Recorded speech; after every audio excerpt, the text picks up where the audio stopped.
Let's dig down here. This doesn't look any better than the original model, so I'm just going to start taking this down. What? Oh, you've got to be kidding me.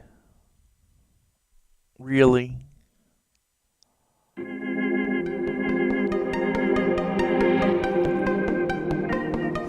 Welcome to Ginthian on Skycade. Today I'm on the Skyblock server, the Egyptian Skyblock server, and I have several ideas I want to share with you about making small improvements to items that either already exist or ones that I may have created already. But first, let's go turn in some vote keys.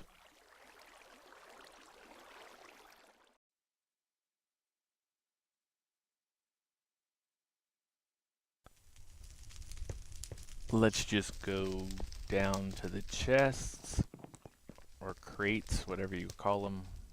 Go to the right ones. Voting crate. And the first one we get is a Larry. That's a llama. Second one is, oh, the farm animals. One of each. So that gives them in the form of spawn eggs. Third is a leech book. And the fourth one is 500 cash. Cash is always good. And so let me go ahead and I'm going to move these right now over into my ender chest to go with the ones I already have. That way if I die, I don't lose them. Always a good idea, especially if you are prone to being killed or dying. Now let's head back to the island and I will see you in a moment. Welcome back, and the first thing I want to talk about is Cobble Gens. And let me show you something I recorded earlier. What we have here is a Cobble Generator, or Cobble Gen for short, and I'm going to make two improvements to it. The first one is I'm going to expand it to a larger size. You'll see why in a minute. And so that I also put in a double chest to hold more stone or cobblestone. Then I'm going to also use hoppers to collect the stone, and you don't lose the stone into other places, like having it pop into the lava or whatnot. The hoppers grab it immediately. If the pick you're using is enchanted so that it's good enough, it will easily mine through 2 cobblestone blocks. And then the last two things are to add a lantern over the chest to provide light. The lantern will allow the chest to continue to open because it's not a solid block. And then of course we want to cover the lava so that it does not allow you to fall in. The next improvements I want to discuss have to do with this farm. Mobs were spawning all over this area and walking off and coming and finding the players and killing them, or fighting them, or as you saw in my last episode, chasing us around. As you can see here, the first thing I did was light up the area. I had to build the blocks over the farm and add all the torches. And this successfully lights up the whole farm so that mobs don't spawn. And then on this clip, you can see where I've gone back in and replaced the brick slabs with lily pads. And that allows you to walk across the farm much easier without going up and down every time you hit a slab. It actually makes harvesting the farm, which is manual, much easier. Our next project is to replace the row of furnaces here with something more efficient. I got tired of taking stuff in and out of the furnaces. They were 8 or 9 long and 3 stacked 3 high. This system of hoppers will unload the furnaces for us. This build works because if you put a hopper underneath the furnace, it will unload the hopper for you and put the contents in whatever direction you face the hopper. So in other words, this hopper here unloads the furnace as the items are cooked and pushes them down into this hopper. This hopper then pushes the contents forward into this hopper. This hopper is both unloading the furnace above it and taking all of its contents and pushing them down into this hopper. This hopper is then, of course, pushing its contents forward. And finally, the last hopper is unloading the furnace above it and taking all of its contents and pushing it into the chest, the double chest you see here. So the way I'm putting these hoppers and furnaces together, it will unload all of the furnaces and put it all into this one double chest. Now we just add the fuel and the contents we want to put into the furnace to be smelted, and the hoppers do the work. And we should start getting contents into the double chest rather rapidly. Now if you put a hopper above a furnace and then a chest above that, you can create a loading system that will load the furnace with whatever it is you want to smelt. What I have here now has all of the hoppers in place and all of the chests in place, and I can fill those 3 chests on top with the contents I want to smelt, which would be the cobblestone. It will automatically load into each of the furnaces, then be smelted and unloaded by the furnaces below them and into the chest. This system can actually take care of a lot of smelting without me having to go back and forth to the furnaces. Now, the one thing you do lose is when you smelt something, you get experience points when you take it out of the furnace. Since this automatically does that, no one gets the experience from the process.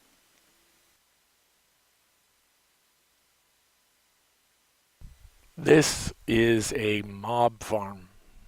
It's used to collect the drops of mobs, and it provides a place to kill the mobs so that you can get the XP.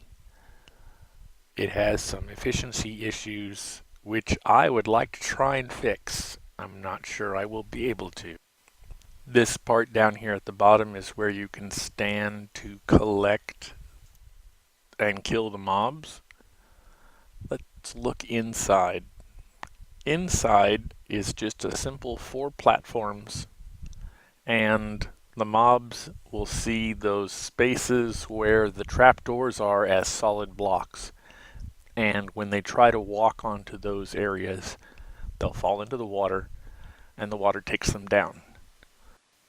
I think this design can be improved on with some relatively simple changes. My new design that you see here involves shrinking the lower platforms, increasing the amount of water that is flowing towards the center, and adding a set of upper platforms that give more space for the mobs to spawn. However, you can see here that the mobs just stand still and don't walk off the platform. Okay, I'm adding in a glassed area, and I'm going to put a villager in there. I have a villager spawn egg, and I want to see if the villager will attract the mobs and cause them to step off the platforms. We'll see how this works. Okay, I have an update, and the villager I put into the glass box despawned when I got too far away, even though I put a name tag on him, he still despawned. So that didn't work. I think the villager idea was worth trying. If he had not despawned, it might have worked because those mobs would have gone towards the villager. But seeing as that doesn't work, I'm going to try again to take this all down and start over with a new idea. Okay, we're back. And yes, that was the segment that included me falling to my death. Again, it's the part you saw before the credits in this episode. This is where I'm currently at. I've removed most of the upper floors, and you can see here the water is still there. There's a lot of holes. I'm partway through this. I'm now going to work on the next phase and start. Oh, it'll make more sense when you see it. Okay, I'm shrinking these areas down to 2 by 2 and using the extra space to add more dispensers so that I can have dispensers all the way along the sides and use redstone to activate the water flowing. I'll use buckets in each of the dispensers, and that will allow me to turn the water on and off. You can see here how I've got dispensers going all the way around the room. So I'm going to keep working on this, and I will check in with you later. Okay, I'm working on filling these in, and the next part is going to be adding in the water. I got to cut this section down to size and add those in as well. But then I will be adding in buckets. Buckets regrettably cost $900 to get a water bucket. It's expensive on and it's not any cheaper to buy the iron, so $900 it is. I'll check in a moment. Okay, here I'm filling in these areas in the corner. I really don't want mobs to spawn on these corner areas. So each of the corners, this is the way it looks so far. And I'm going to make all of these solid cobble instead of doing it as mixing and matching. It's the little decisions that cause you to have to start over again. But this is what it looks like so far, and I'll come back for another update.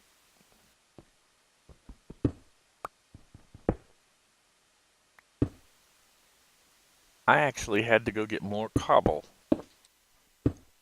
so that I could build this out. I didn't have enough on me. But we're going to fill in these areas like I mentioned a minute ago.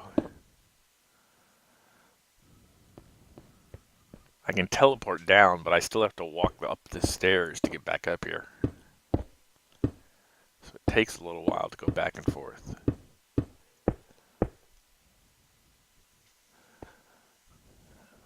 And see, and then the water will dispense in the middle and push all the mobs towards the center. So I will let you go for my next update. Wait, I want to give you a look of this whole area. All the dispensers all the way around. I think I'm going to remove the upper levels. I don't need them right now. But that's what it looks like. See you in a moment. Okay, what we're doing here is putting the water buckets into each of the dispensers. But I have a problem. Dispensers are not expensive, but water buckets are. And I don't have the iron. I can't afford the iron or the bucket itself. A bucket of water is $900. So I'm going to have to work for a while to get the money to fill up all of these dispensers. So with that in mind, I think I'm going to move on to another project and show you that in a third-person time-lapse.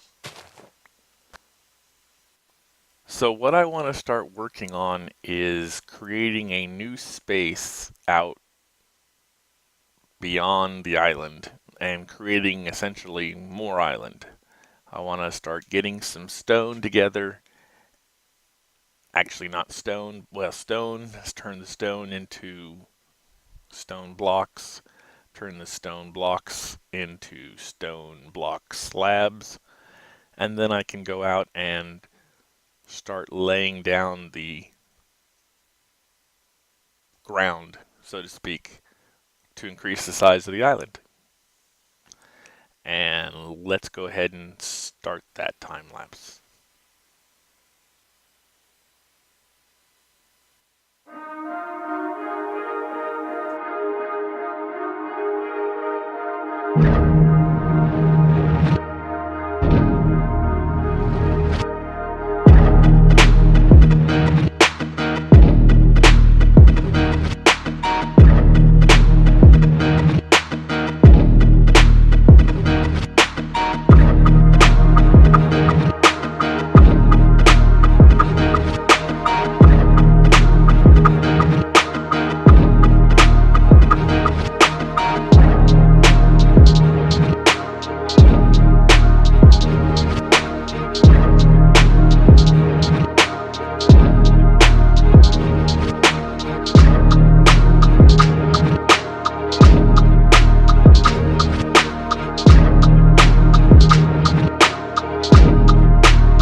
And we're back, and I have run out of time, so I hope you enjoyed this episode of Ginthian on the Skycade server.